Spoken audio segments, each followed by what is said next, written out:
Happy Tuesday. Today's side crow. So again, make sure you get warmed up first. Do one of the 30 to 60 minute vinyasa classes that we have posted.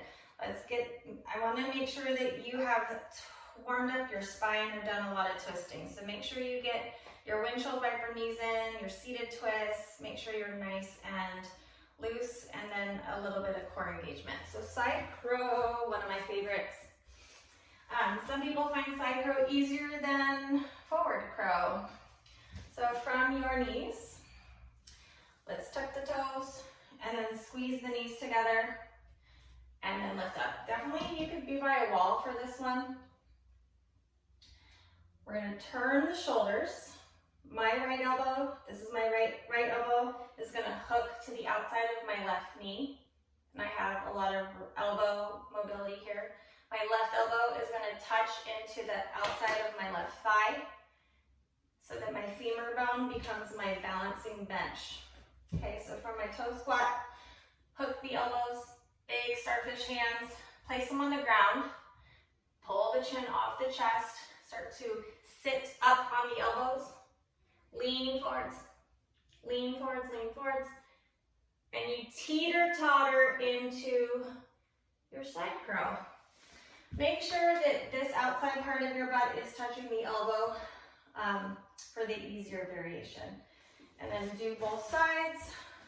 You might notice one side is easier than the other.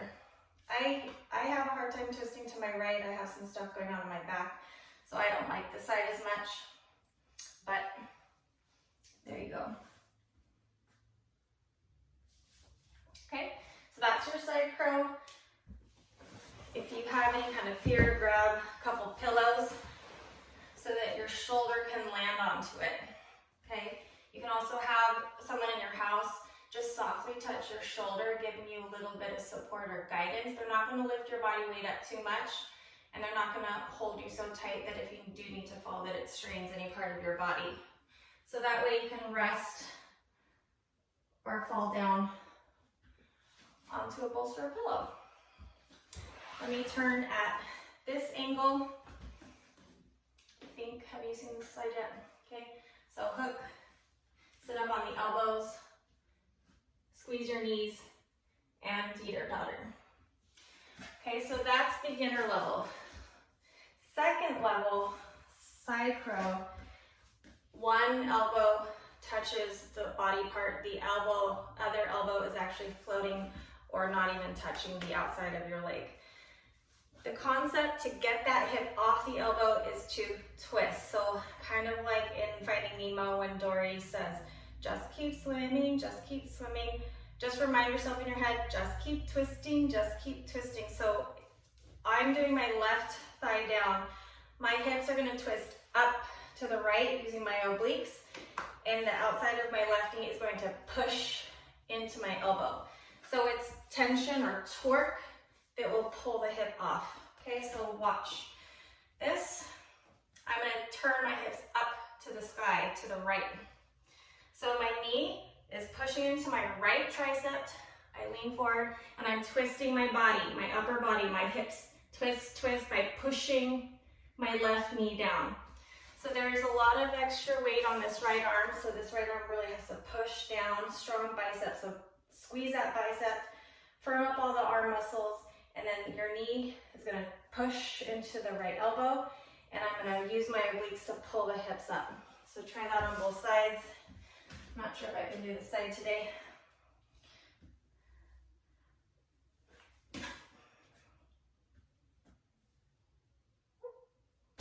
And there you have it. So that's the hip off of the elbow.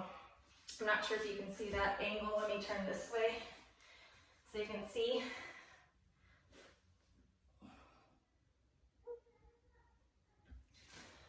All right, grab a sip of water, shake out your hands, roll out those wrists, ekapada variation. So this is where we split some legs or play with a pike leg. Hopefully I have enough room in this shot.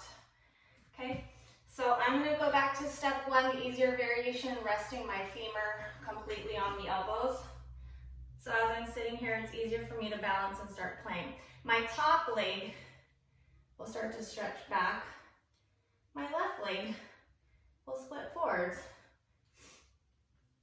So that's one variation. Again, make sure you start doing some lunge, low lunge and some Hanuman, some splits first to warm up your body. Other variations, both legs come out forwards.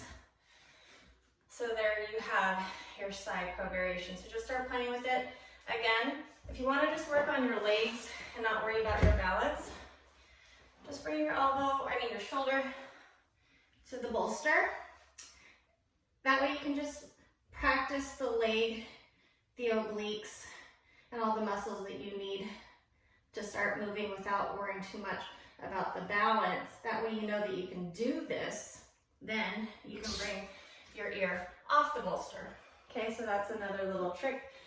You can also put your feet up against the wall to hold some of the body weight up. So happy Tuesday. We're gonna get through this week real fast, aren't we? Look forward to tomorrow.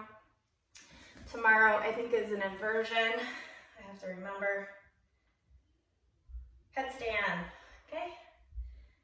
So headstands are gonna be great for us, bringing blood into the head, getting upside down, helping with depression. So, see you tomorrow.